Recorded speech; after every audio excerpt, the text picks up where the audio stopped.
اللہ نے وعدہ کیا ہے کہ ہم ضرور آزمائیں گے تم کو مشکلات سے، اور مشکلات کی کیٹیگریز بیان کر دیں.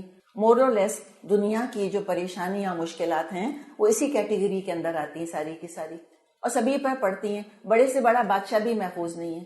کوئی دنیا میں ایک انسان آپ مجھ کو بتا دیں کہ جو یہ کہہ سکتا ہو کہ مجھ پر کبھی کوئی پریشانی نہیں پڑی.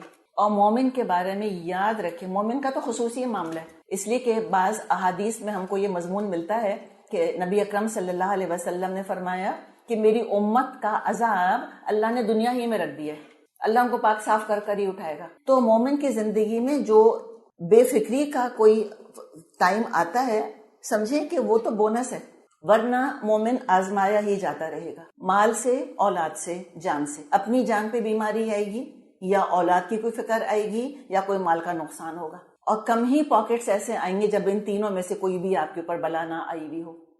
یہ تو اللہ کا قانون ہے، اس کو ایکسیپٹ ہی کر لیں. ہے ہی دنیا دارالامتحان. یہ عجیب بات ہے کہ ہم آپ کو ترجمے کا پیپر دیں اور آپ کہیں کہ آپ کیوں آزما رہے ہیں ہم کو. آپ آئی امتحان دینے کے لیے. ایگزامینیشن ہال میں جب جا کر بیٹھتے تھے ہم، اور آپ میں سے اکثر ابھی بھی بیٹھتی ہوں گی، اور وہاں جا کے کبھی حیرت کا اظہار کیا ہم نے کہ یہ امتحان کہاں سے آ گیا؟ بھئی آپ امتحان کے ہال میں بیٹھے آ کر، یہاں امتحان نہیں ہوگا تو اور ہوگا کیا؟ اللہ نے کہا لِنَبْلُوَكُمْ أَيُّكُمْ أَحْسَنُ عَمَلًا، سورہ ملک میں. اللہ نے تو زندگی اور موت کو بنایا ہی اس لیے ہے کہ تاکہ تمہاری آزمائش کی جائے کہ کون تم میں سے سب سے اچھا عمل کرنے والا ہے. اور ہوتا پھر کیا ہے؟ اللہ نے فرمایا کہ جو مشکل پر صبر کریں تو ان کو خوشخبری دے دیجئے. ہم نے خوشخبریوں کی بات کی تھی. الذین اذا اصابتہم مصیبہ، وہ لوگ جب ان پر کوئی مشکل پڑتی ہے، قالوا، کہتے ہیں، انا للہ و انا الیہ راجعون، کہ ہم اللہ ہی کے ہیں اور اللہ ہی کی طرف ہم کو پلٹ کر جانا ہے. تو پہلے ٹکڑے میں خود تسلی کے اسباب ہیں. انا للہ، خود تسلی کے اسباب کیا ہیں؟ کہ میں خود مختار ہستی نہیں ہوں. بعض دفعہ کوئی مشکل پڑتی ہے تو پھر ہم ریٹروسپیکٹ کرنا شروع کرتے ہیں. ہم کہتے ہیں ہاں دیکھا اس وقت یہ نہیں کرنا چاہیے تھا، مجھ کو یہ سوچ لینا چاہیے تھا، اس سے پوچھ لینا چاہیے تھا. چوری ہو جاتی ہے، ہاں کوئی سیکیورٹی سسٹم لگا لینا چاہیے تھا. ایکسیڈنٹ ہو جاتا ہے گاڑی کا، کہتے ہیں ہاں دیکھا اس راستے پہ نہیں جانا چاہیے تھا. مگنگ ہو جاتی ہے، کہتے ہیں ہاں زیور پہن کے نہیں نکلنا چاہیے تھا، کیوں پہنا تھا زیور، کیوں پہنی تھی انگوٹھی، ایسے ہوتا ہے نا، یہ تو نہیں کرنا چاہیے تھا. تو اس میں اللہ نے اطمینان دے کہ انا للہ، میں کوئی اپنی زندگی کے مالک تھوڑی ہوں، میں اپنی قسمت کی مالک تھوڑی ہوں، وہ تو اللہ کا فیصلہ ہے، میں تو اللہ کی ہوں. انا للہ، ہم تو اللہ کے ہیں. ماں باپ بعض دفعہ اپنے آپ کو بیش کرتے رہتے ہیں بعض فیصلوں پر، اس لیے کہ پیرنٹس بننا کوئی مذاق تو ہے نہیں. اپنے دکھ اور آگے اولاد کے ڈبل ویمی، یا اپنی خوشیاں اور آگے اولاد کی دگنی نعمت. یہی معاملہ ہے. جو بھی آپ میں سے پیرنٹس آپ کو معلوم ہے اس چیز کا، یہی ہوتا ہے. تو میری ساس ایک کہاوت کہتی تھیں، وہ کہتی تھی کہ ماں باپ تدبیر کے ساتھی ہوتے ہیں، تقدیر کے نہیں ہوتے. تو لہٰذا یہ بتاتے تقدیر تو اللہ نے بنائی ہے، ہم کوئی راستہ اختیار کرتے، کھڑا یہی ہونا تھا کر ہم کو. تو میں خود مختار نہیں، انسان کے کندھے ہلکے ہو جاتے ہیں، ورنہ اپنے آپ کو بلیم کر کر کے ہم مرے جاتے ہیں اس کے اندر. It's my fault, it's my fault. نہیں، اٹس نو بڈیز فالٹ. قسمت میں لکھا یوں ہی تھا. نمبر 1 کہ بھی زندگی کے سارے فیصلے میرے اختیار میں نہیں، جو مشکل پہنچی تقدیر میں لکھی تھی. نمبر 2 اللہ کو پورا حق ہے جو چاہے میرے لیے فیصلہ کرے. اب وہ للہ ملکیت، ہم اللہ کے ہیں، یہ پین میرا ہے، اب میں میری مرضی، میں اس پین سے لکھوں، میں نہیں لکھوں، کسی کو دے دوں، ڈسٹ بن میں پھینک دوں، جلا دوں، اس سم تھنگ مائن، میرا پوزیشن ہے یہ. تو انا للہ، ہم اللہ کے ہیں. اور پھر جو اللہ نے فیصلہ کیا میرے لیے، مجھ کو بہتری نظر نہیں آ رہی، لیکن ہوگی ضرور، کوئی نہ کوئی بہتری ہوگی اس کے اندر جو مجھ کو نظر نہیں آ رہی. اور یہ آسان نہیں ہوتا جب مشکل پڑ رہی ہوتی ہے انسان کے اوپر، کہ میری بہتری ہے اس کے اندر. یہی پازیٹیو تھنکنگ ہے جو اسلام ہم کو سکھاتا ہے کہ ہر رات میں سے صبح طلوع ہوتی ہے، ہر رات کے پیٹ میں سے صبح نکلتی ہے. اور پھر یہ کہ انا للہ، میں کس کی ہوں؟ اللہ کی. ماں باپ اگر کسی کے بڑے اسٹرانگ ہوتے ہیں، شوہر کسی کا بڑا اسٹرانگ ہوتا ہے، تو عورتیں کتنا اچھا فیل کرتی ہیں ہم کہ میرے پیچھے بیکنگ ہے، ماشاءاللہ والدین کی، میرے پیچھے بیکنگ ہے میرے شوہر کی. فیل ہوتا ہے نا، یہ میرا بھائی میرے پیچھے کھڑا ہے. اور یہ کون کھڑا ہے میرے آپ کے ساتھ؟ اللہ کھڑا ہے کہ میرا خالق، میرا مالک مجھ کو کبھی برباد نہیں کرے گا، وہ مجھ سے بڑھ کر میرا خیر خواہ ہے. اور جو دکھ پریشانی پڑی ہے وہ میرے درجات بلند ہو رہے ہیں، اجر ہی اجر ہے. وَإِنَّا إِلَيْهِ رَاجِعُونَ، اور لوٹنا ہمیں اللہ ہی کی طرف ہے. کون سا ہمیشہ یہاں رہنا ہے؟ جو ہنستے ہیں وہ بھی چلے جائیں گے، جو روتے ہیں وہ بھی چلے جائیں گے. نہ دنیا ہمیشہ رہے گی، نہ میں ہمیشہ رہوں گی. لوٹ کے رب کے پاس ہی جانا ہے. عمر رضی اللہ عنہ پر جب کوئی مشکل آتی تھی تو وہ کہتے تھے کہ الحمدللہ، اللہ کا شکر احسان، کیا کہ میرے دین میں نہیں آئی.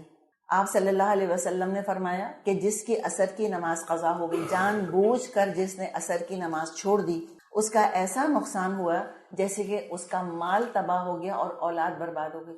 تو عصر کی نماز پڑھنے کی توفیق مل گئی تو پھر کیا رونا، وہی جائے گی ساتھ قبر میں. تو دین میں نہیں آئی. نمبر 2 یہ کہ اس سے بڑی نہیں آئی.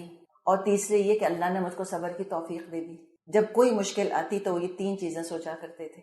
تو لہٰذا اللہ تعالیٰ نے فرمایا کہ دیکھو، کہا کرو ایسے موقع پہ انا للہ و انا الیہ راجعون. کس موقع پر؟ صرف موت کے موقع پہ ہم پڑھتے ہیں اس کو، لیکن صحابہ کے بارے میں ہم کو پتہ چلتا ہے کہ چراغ بھی گل ہو جاتا تھا انا للہ و انا الیہ راجعون پڑھتے تھے.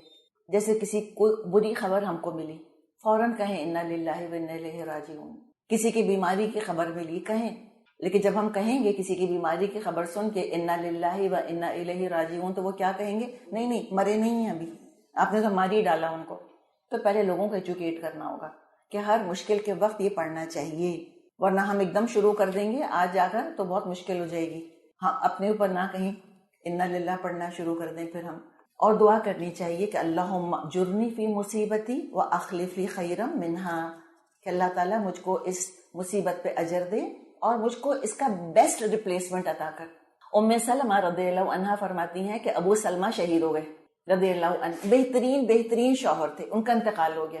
نبی اکرم صلی اللہ علیہ وسلم عیادت کے لیے تشریف لائے اور ام سلمہ کو انہوں نے یہ دعا سکھائی کہ تم یہ دعا کرو اللہم اجرنی فی مصیبتی و اخلف لی خیرا منہا، اللہ مجھ کو مصیبت پہ اجر دے اور مجھ کو اس سے بہتر بدل عطا فرما دے، یعنی کہ ابو سلمہ سے بہتر ریپلیسمنٹ دے دے. تو ام سلمہ کہتی ہے میں نے سوچا ابو سلمہ سے بہتر کون ہو سکتا ہے، ان سے اچھا تو شوہر ہو ہی نہیں سکتا، تو کس کا رشتہ ہے ان کے لیے پھر؟ نبی اکرم صلی اللہ علیہ وسلم کا. تو یقین کے ساتھ یہ دعا مانگنی چاہیے کہ جو گیا اللہ نے اس لیے لیا کہ اللہ اس سے بہتر دینا چاہتا ہے مجھ کو. یہ تو ماں بھی کرتی ہے. بعض دفعہ بچے کے ہاتھ سے کوئی چیز، وہ جن کے ہاتھ میں وہ توس ووس ملیدہ ہو کے جو پکڑے ہوئے ہوتے ہیں، بعض دفعہ وہ لے کر کوئی بہتر چیز ماں ہاتھ میں دیتی ہے. تو جب ماں یہ کرتی ہے تو وہ تو اللہ ہے. اللہ کوئی چیز لے رہا ہے، ہم نہیں دینا چاہتے، اللہ لیتا ہے ہم سے اور اس سے بہتر کوئی چیز دینا چاہ رہا ہوتا ہے. اس یقین کے ساتھ اس کو مانگنا چاہیے. اور مسائل جو آتے ہیں اس کی 3 کیٹیگریز ہیں. میں آپ کو عربک ٹرمز نہیں بتا رہی، آپ کے لیے بوجھل ہوتی ہیں.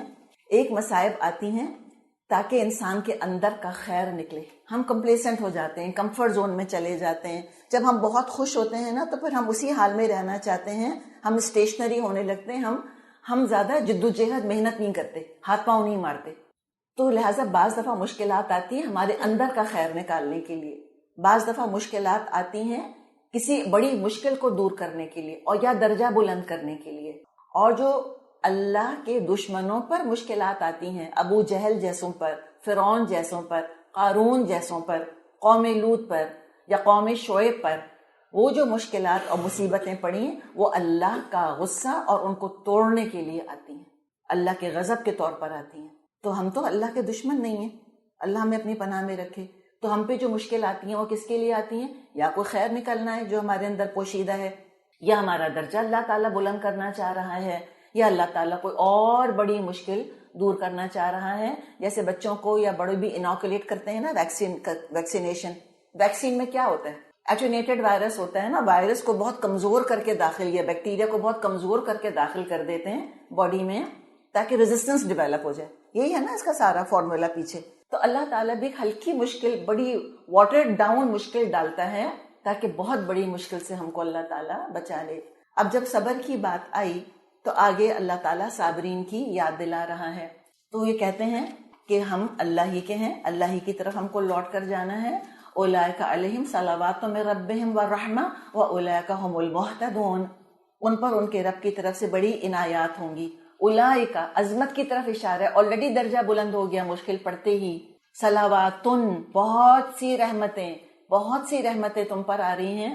لیکن وہ انسان کی تنگ نظری ہے کہ جب وہ غمزدہ ہوتا ہے کوئی رحمت نظر ہی نہیں آتی اس کو، لیکن ہے تمہیں نظر نہیں آ رہی. اور صلوات ہیں اور رحمتیں ہیں، عنایتیں ہیں، رحمتیں ہیں. وَأُولَئِكَ هُمُ الْمُهْتَدُونَ، اور یہ ہیں ہی ہدایت پانے والے